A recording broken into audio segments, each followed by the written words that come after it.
Shalom, kembali berjumpa dengan saya, masih dalam lanjutan program kita Family Discipleship atau pemuridan keluarga.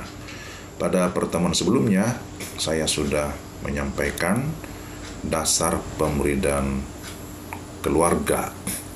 Dan saya masih menyambung lagi berkaitan dengan hal ini. Supaya menjadi jelas, saya akan membagikan materinya, share screen dulu ya.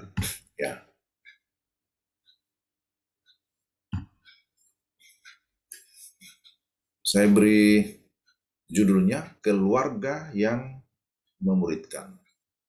Itu topiknya, keluarga yang memuridkan. Nah, saudara, orang tua memiliki tanggung jawab yang sangat besar dan sangat terhormat menjadi pendidik atau pembuat murid. Nah, karena itu, ayah dan ibu memiliki peran yang paling berpengaruh dalam masyarakat.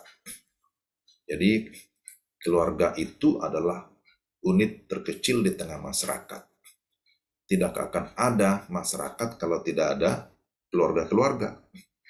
Jadi ini adalah peran yang sangat strategis bahwa orang tua ataupun ayah atau ibu mendapatkan posisi atau tanggung jawab yang sangat besar tapi juga sangat terhormat.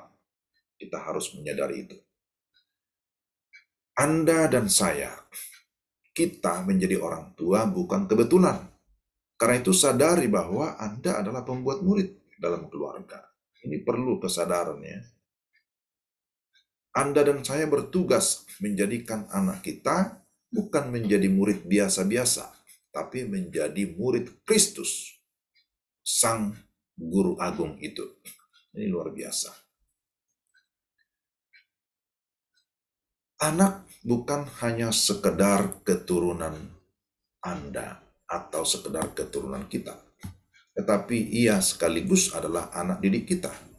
Maka semua yang orang tua pelajari tentang mengikut Kristus harus diteruskan kepada anak-anak dengan segala kemampuan Anda yang terbaik.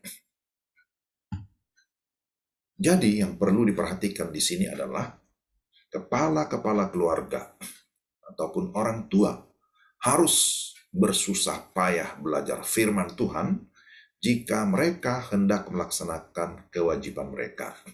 Ini adalah kutipan dari John Calvin. John Calvin itu adalah seorang tokoh reformasi setelah Martin Luther. Jadi ini adalah hal yang sangat penting kita perhatikan. Kalau kita merasa atau kita mengakui bahwa kita adalah para pendidik di tengah-tengah keluarga, maka kita harus sungguh-sungguh belajar firman Tuhan supaya kita bisa dapat melaksanakan tugas yang mulia itu. Kalau tanpa belajar firman, tanpa mengerti firman, bagaimana mungkin kita bisa mendidik anak-anak kita untuk bisa menjadi murid Kristus? Jadi, pemuridan keluarga adalah memimpin keluarga dengan melakukan apapun yang dapat dilakukan dan kapanpun untuk menolong anggota keluarga menjadi sahabat dan pengikut atau murid Kristus. Jadi perhatikan di sini, saya garis bawahi. Jadi pemuridan keluarga itu adalah memimpin keluarga dengan melakukan apapun yang dapat dilakukan dan kapanpun. Jadi tidak ada batasan untuk menolong anggota keluarga kita supaya menjadi sahabat tapi juga menjadi pengikut atau murid Kristus yang setia. Saya bacakan satu ayat firman Tuhan menjadi dasar bagi kita. Efesus 6 ayat yang keempat. Dan kamu bapak-bapak, janganlah bangkitkan amarah di dalam hati anak-anakmu, tetapi didiklah mereka di dalam ajaran dan nasihat Tuhan. Di sini saya underline ya. Tetapi didiklah mereka di dalam ajaran dan nasihat Tuhan.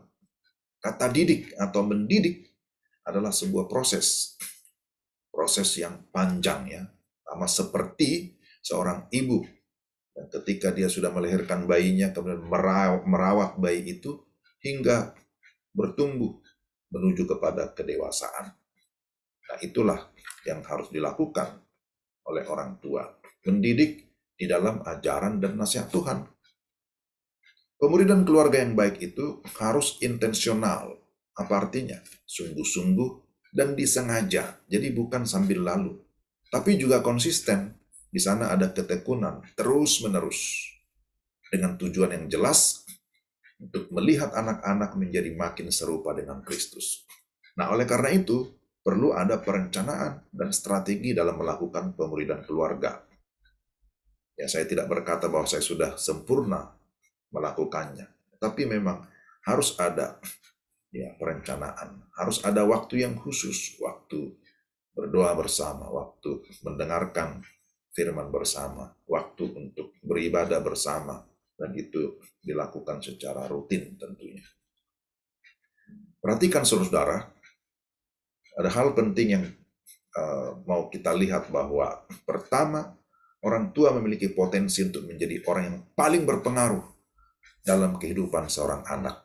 Nah, ini kita perlu perhatikan kalimat ini, bahwa orang tua memiliki potensi menjadi orang yang paling berpengaruh. Karena memang kita adalah orang tua yang langsung ya dan sering berhadapan dengan anak-anak kita, dan mereka bisa diarahkan kapan saja.